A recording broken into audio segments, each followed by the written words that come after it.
Clara deu uma risada nervosa quando ouviu a insistência de Clarice ao telefone.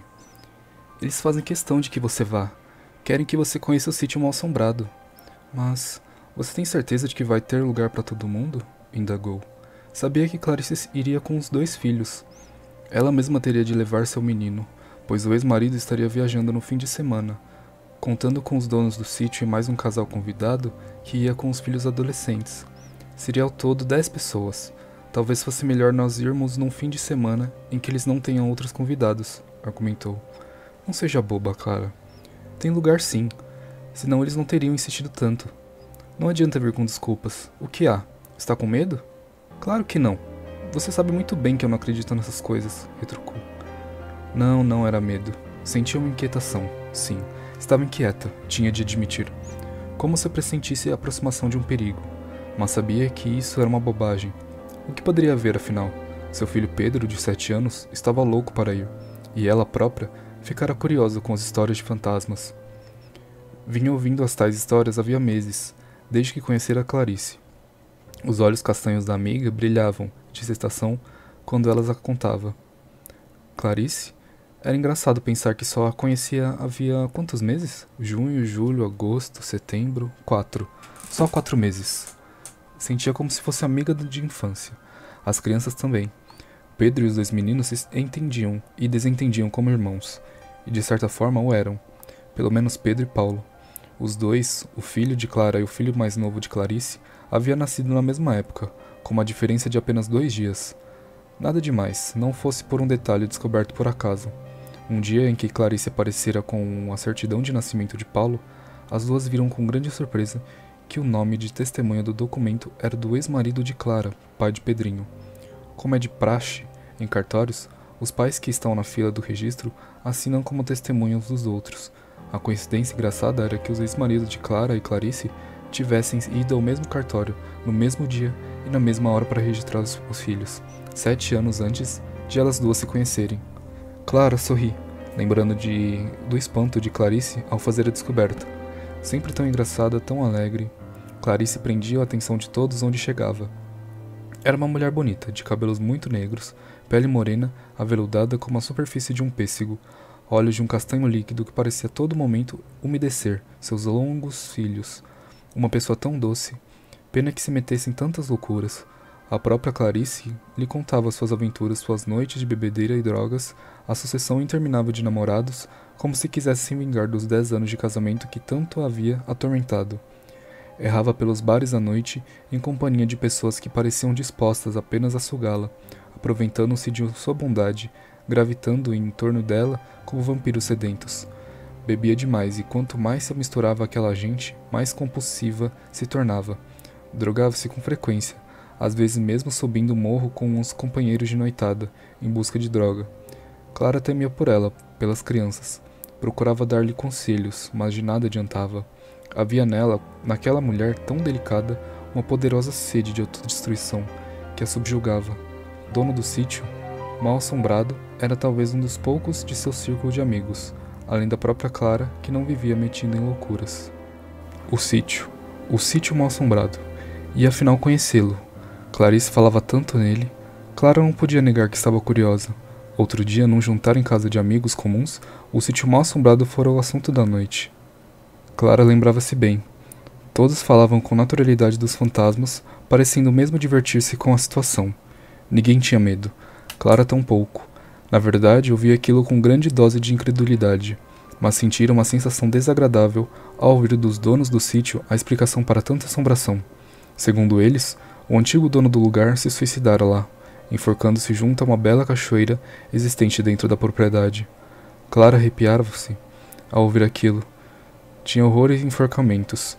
Desde pequena, quando ouvia na escola as histórias de Tiradentes, fixava na professora os olhinhos muito abertos, sentindo um nó na garganta, como se uma invisível corda lhe apertasse. Perguntara ao casal como eles tinham ficado sabendo daquilo. Por intermédio dos próprios herdeiros, de quem havia comprado a propriedade, disseram. Clara engolira em seco. Eram muitas as histórias. Todos, ou quase todos, os amigos do casal que já haviam passado dias no sítio tinham um caso para contar. Um rapaz de nome Caio relatara que certa vez vira uma mulher agachada, chorando num canto da sala, Ia passando distraída quando dera com ela. Voltara-se para olhar uma segunda vez, a fim de se certificar de que estava vendo, e ela já havia desaparecido. Alguém perguntou se ele não tinha bebido muito naquela noite, e ele teve de admitir que sim. Todos riram. Outra amiga relatara sua experiência, dizendo ter acordado no meio da noite com um infernal barulho de pratos e panelas na cozinha. Como muitas pessoas estavam hospedadas no sítio, naquele fim de semana, levantara-se furiosa pensando em reclamar com a turma que fazia o barulho lanche da madrugada. Ao chegar ao fim do corredor, se deparara com a cozinha silenciosa e vazia. Havia também o caso de Suspiro. Este se dera com Pablito, rapaz solteiro e mulherengo, que era velho frequentador dos fins de semana assombrados.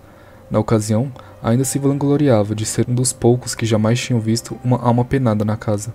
Certa noite já estava deitado sozinho no quarto, com as luzes apagadas, quando ouvira ao seu lado, na cama de casal, um suspiro profundo e sentido, um suspiro de mulher. Logo imaginara que alguma das moças hospedadas na casa fora refugiar-se ao seu lado. Levantara-se intrigado. Fora as apalpadas, até a parede junto, a porta em busca do interruptor, já que o abajur estava na lâmpada, acendera a luz. A cama estava vazia, e no mesmo instante ele se lembrara, sentindo-se gelar de pés à cabeça, de que havia trancado a porta por dentro antes de se deitar. Desde então nunca mais duvidara das histórias de assombração. Claro, ouvira aquelas histórias com curiosidade, mas por um motivo ou por outro, fora adiando a ida ao sítio. Agora, ao que parecia chegar a hora, tempo de enfrentar os fantasmas, pensou, com um sorriso de incredulidade, dali a 3 dias. Já lhe tinha dito que o sítio era um local belíssimo, escravado num vale em meio às montanhas, mas Clara se surpreendeu. Que lugar! Assim que os carros deixaram o rio de Petrópolis, tomando à direita, um caminhãozinho de terra, todo esburacado, ela sentiu como se penetrasse um mundo intocado pelo homem. O caminho de terra, que só dava passagem para um carro de cada vez, cortava a mata fechada, com cipós pendurados. Nas margens, tapetes de marias sem vergonha e no ar um cheiro penetrante de folhas apodrecidas. Era úmido ali. A mata quase se fechava sobre a estradinha, e como ainda havia muita névoa, o caminho se tornava mais sombrio. Fazia frio, muito frio. Fecharam as janelas. Vidros embaçados, mal se enxergava o caminho à frente, e os 3 carros seguiam devagar, pelo chão de barro escorregadio. Risadas nervosas cortavam o silêncio. De repente, Clara viu surgir o vale à sua frente, deslumbrante. Era o descampado cheio de sol, cercado de montanhas sombrias por todos os lados. A trilha úmida terminava de repente, desembocado, em toda aquela luminosidade que quase cegou. Saltaram. A casa daquela antiga, com varandões em arco e janela pintado de azul colonial, ficava a um canto, junto a um manso flamboyant. À frente, estendia-se o engramado, salpicando por troncos com bromélias e alguns arbustos. Era um vale descarnado, em meio às montanhas cobertas por mata fechada, num lindo contraste. Não parece uma casa mal assombrada, comentou Clara. Clarice sorriu, sem nada dizer, e a amiga do casal, mãe do adolescente, dando de ombros. De noite que vamos saber. A primeira coisa que fizeram depois de deixar a bagagem nos quartos foi sair para conhecer a cachoeira, o lugar mais bonito do sítio, pelos que todos diziam. Do lado esquerdo da casa havia uma pequena trilha na mata, que levava até lá, um caminho menos sombreado do que a estrada de carro. Ali, a luminosidade penetrava pelos trançados das folhas. Junto à trilha, grandes touceiras de colônias, lírios e xaxins formavam a vegetação. À medida que caminhavam, Clara sentia como se a mata os envolvesse, com seus cheiros de flores e terra úmida, seus murmúrios e zumbidos que se fundiam em uníssono, como uma grande respiração. Caminharam assim durante algum tempo, até que começaram a ouvir o som das águas. Chegavam ao fim da trilha. A pequena clareira, ornada pelas pedras do regato, foi o ponto onde todos pararam, hipnotizados pela beleza do lugar. A cachoeira era um santuário, um fio d'água se despejando sobre um laguinho, verde escuro, pequeno e gelado, como um cenário de cinema. Era tudo tão perfeito, tão harmônico e bonito, que o primeiro pensamento de Clara foi que era difícil entender como alguém podia se matar num lugar assim. Arrepiou-se ao pensar nisso. Ficou por um tempo sentada, sobre uma pedra limosa, olhando toda aquela beleza. Depois tomou coragem e mergulhou na água cor de esmeralda. tão gelada que sentiu vontade de rir e chorar. Começou a nadar para se aquecer. Nadou em direção à queda d'água. Quando já sentiu os espingos gelados sobre sua cabeça, parou de nadar e olhou para cima. A água parecia fumaça de gelo seco, e os espingos que lhe caíam no rosto produziam uma sensação de choque na pele. Ficou assim por uns segundos, tentando manter os olhos abertos, apesar da água que caía com força. Foi quando sentiu tontura. Uma tontura tão forte que precisou se segurar na parede de pedra para não afundar.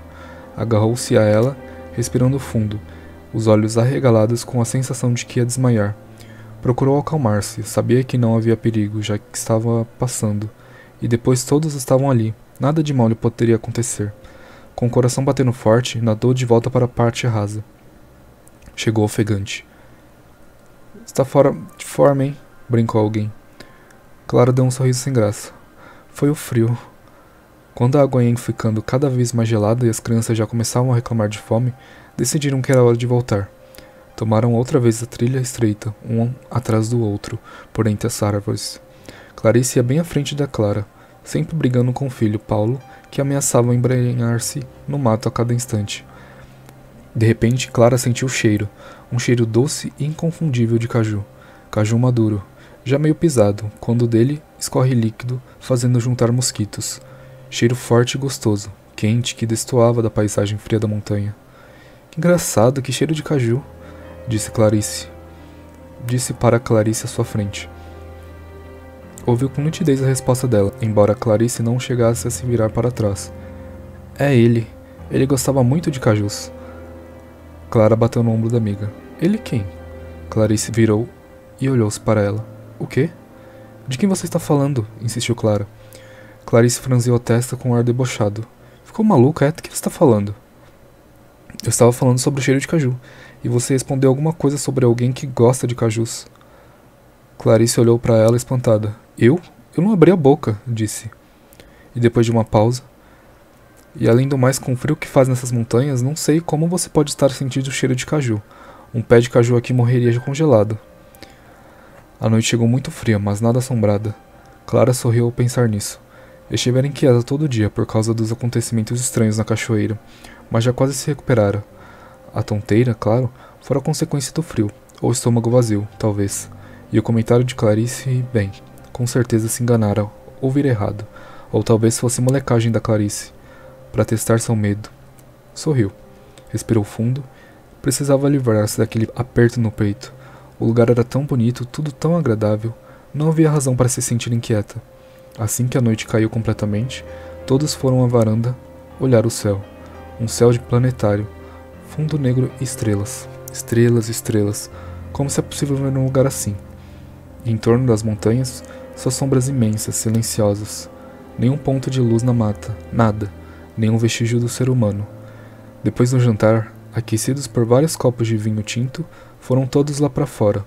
As crianças também, muito bem agasalhadas, pois o frio era cada vez mais cortante. Iam, pois sugestão dos donos da casa, brincar de se pendurar no céu. Estenderam-se cobertos no gramado, em frente à casa, e se deitaram. Depois de apagar todas as luzes, a brincadeira consistia no seguinte. Cada um devia ficar deitado, de olho fixo no céu, e tentar imaginar quem estava em cima dele, pregando em uma abóbada e vendo o infinito a seus pés, preso ali na crosta terrestre pela força da gravidade, como no brinquedo rotor dos parques de diversão. Clara sorria com excitação. Depois de alguns minutos imóvel ali, a sensação começou. Logo já era perfeitamente nítida. Sentia mesmo como se estivesse no alto, pendurada, grudada com o céu lá embaixo. Era uma sensação deliciosa e surpreendente. Até as crianças pareciam hipnotizadas pela ilusão da brincadeira. Logo descobriram que, quando alguém falava, a sensação se perdia, e ficaram em silêncio. Ouviam apenas os grilos, os murmúrios da mata. Clara estremeceu com o frio, mas esforçou-se para se manter imóvel, sabendo que do contrário quebraria o encanto, perderia a sensação de euforia e domínio, de estar acima do céu, senhora do infinito. Era impressionante o silêncio. Parecia fechar-se cada vez mais em torno dela, denso, quase palpável.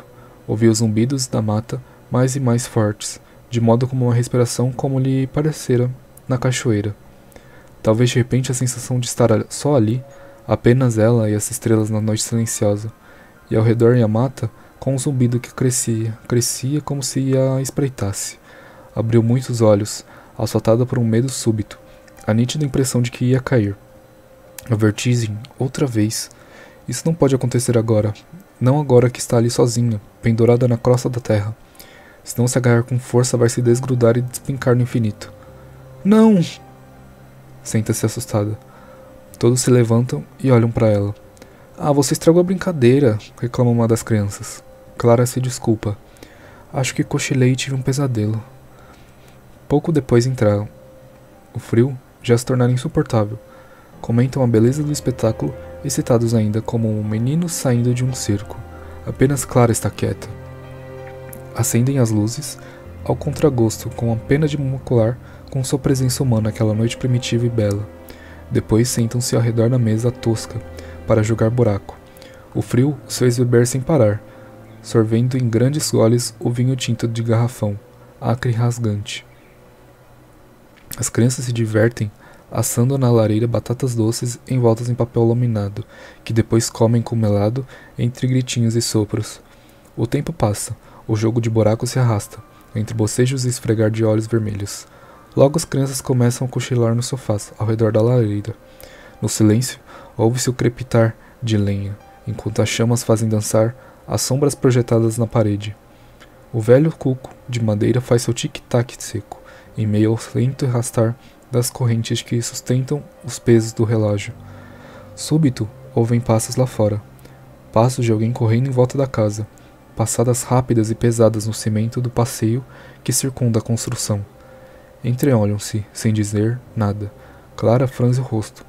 Levantam-se e já se prepara para abrir a porta, quando a dona do sítio a retém. Aonde você vai? Ver quem está lá fora. Quem pode ser com esse frio? Indaga. É melhor deixar para lá, Clara. Já ouvimos isto muitas vezes. Procuramos simplesmente não dar importância. É isso. É melhor pensar que não ouvimos nada. E depois, não sei. Talvez sejam os cachorros, diz a amiga. Clara senta-se, sentindo voltar o aperto no peito e na garganta. Cachorros. Tenho certeza que eram peças humanos. Não é possível. Devem estar querendo pregar-lhe alguma peça. Olha em torno. Onde está Clarice? Teria sido ela? Clarice não estava na sala. Fora lá, para dentro ouvia poucos e não mais voltara. Clara anuncia que está cansada, que não tem mais vontade de jogar. Levanta-se outra vez. Vai até o corredor, mas logo se detém. As portas entreabertas lhe revelam a escuridão dos quartos e um frio de medo que lhe percorre a espinha. Decide entrar no banheiro, o grande banheiro de azulejos pintados, que fica à esquerda logo no início do corredor. Acende a luz. Olha-se no espelho que toma quase toda a parede do banheiro. Chega mais perto, olhando-se. Decide retocar o batom, pois vê que seus lábios estão cada vez mais ressecados pelo frio. Tira do bolso o batom que traz sempre consigo e começa lentamente a fazer o desenho dos lábios. É quando vê Clarice surgir às suas costas. Sorri para ela atrás do espelho, mas Clarice está séria. Tem os olhos avermelhados, olhos de quem bebeu demais. Fica ali alguns segundos, em silêncio junto à porta. Clara encara com ar interrogativo o bastão do batom parando no ar. Onde você estava? Silêncio. O que houve? Insiste. Clarice a olha com os olhos líquidos. Você já sabe, não é? Clara franze o rosto como quem não compreende. Sei o quê? Clarice sorri e leva aos lábios o copo de vinho que tem nas mãos. Sabe sim, diz, e desaparece que na penumbra do corredor. Clara entra na cozinha em busca de um copo d'água, a boca subitamente seca. Encontra a dona da casa guardando pratos. Ela percebe a inquietação de Clara e sorri com doçura. Você já sabe, não é? Já sei o quê? Clara recua. A história dos cajus, Clarice não lhe contou? Ela me disse que lhe contaria. Ah, não, ela não me contou. Clara retruca confusa. Qual a história dos cajus? Clarice me falou do cheiro que você sentiu na cachoeira, diz a dona do sítio. Não é a primeira vez que acontece, sabia? Houve outros casos. Um dia comentei com a neta dela, a quem nos vendeu o sítio, e ele me disse que tinha verdadeira loucura por cajus. Era sua fruta preferida. Talvez seja por isso que... Pra mim chega, corta Clara, com a voz alterada. Estou farta dessas histórias ridículas. E sai da cozinha batendo com força a porta atrás de si. Na divisão dos quartos, Clara havia ficado com Pedro no cômodo ao lado de Clarice, que dormiria com os 2 filhos. Só que na hora de deitar, Pedro preferiu dormir com os outros meninos, e Clara acabou ficando com um quarto só para ela. Não se importou. Talvez fosse até melhor, pensou, pois assim conseguiria dormir até mais tarde. Já havia recuperado seu bom humor e até pedira desculpas à dona da casa por sua irritação na cozinha. Afinal, tudo aquilo não passava de uma grande bobagem. Não havia mesmo razão para se irritar. Olhou o quarto à sua volta. Era aconchegante. Tinha cortinas de babadinhos feitas em tecido xadrez azul e branco, igual o forro da cama. Móveis pesados, de madeira escura, assoalho do parque desenhado, tapete de corda no chão. Sobre a penteadeira, um escovão antigo e um arranjo de flores secas, com pinhões. O abajur também tinha a cúpula quadriculada, mas logo percebeu, desapontada, que não tinha lâmpada. Vendo a cama do casal, lembrou-se da história. Ouvira quando Pablito, o amigo do dono do sítio, descrever o quarto. Com certeza fora ali. Era aquele o quarto dos suspiros. Seus olhos examinaram a cama vazia e pousaram nos travesseiros. Primeiro, um depois o outro, como se procurando adivinhar onde se deitara o fantasma. Mal conteve os risos nervosos ao pensar nisso. Devo ser muito impressionável mesmo, concluiu. Outra vez pensando bobagens.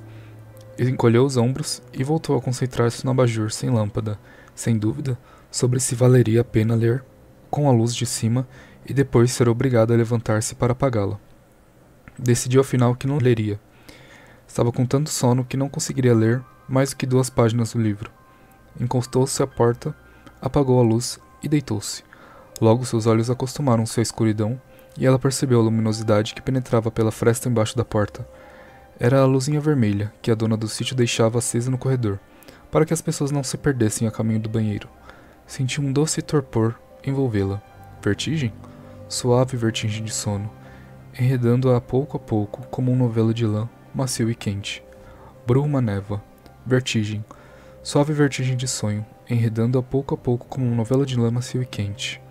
Agora tudo é silêncio. Clara não se move. Não pode fazê-lo. É um ser sem vontade própria, envolto pela escuridão que o encolhe. Nada vê. Mas todo seu corpo está à espreita, aguardando, pressentindo.